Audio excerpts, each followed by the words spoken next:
Definitely এটা এটা যে সমস্ত ক্লাবের কাছে পাওনা আছে, আমাদের কাছে এরকম কোনো কমপ্লেন আসেনি, সিসিডিএমের কাছেও আসেনি আমাদের ধারণা। হয়তো আনঅফিসিয়ালি কিছু পেতেও পারে, পেলে হয়তো এটা ব্যবস্থা নিবে। এটা তো বলাই বাহুল্য যে এটা পেন্ডিং রাখবে না, সবাই দিয়ে দিবে। এখানে কারো টাকা বাকি রেখে আবার লিগ শুরু করে, এটা হয়তো কোনো অফিসিয়ালি করবে না। আমরা এটা মনে করি যে ঢাকার ক্রিকেট লিগ মানে বাংলাদেশের ক্রিকেট। কারণ ঢাকার ক্রিকেট ক্লাবগুলিতে শুধু ঢাকার অর্গানাইজার ইনভলভ নাই, এখানে বাংলাদেশের সবাই কিন্তু ইনভলভ আছে, এটা আপনি দেখতে পারেন। আর খেলোয়াড়রা তো বাংলাদেশের আনাচে কানাচে থেকে শুরু করে প্রত্যেকটা খেলোয়াড়ই কিন্তু চায় ঢাকায় কখন খেলবে, এবং ঢাকা থেকেই কিন্তু সমস্ত ক্রিকেটাররা এখন পর্যন্ত উঠে আসছে।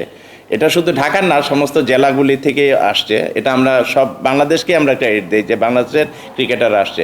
সুতরাং আমরা চাই যে মানে এখন যেটা হয়েছে যে আমাদের 12 জন যে পরিচালক ছিল ঢাকার ক্লাবগুলি থেকে, সেটা বাড়িয়ে 16 জন করা হোক, এটা আমাদের দাবি ছিল। বাকিটা বিসিবির বিবেচ্য বিষয়, তারা কি করবে।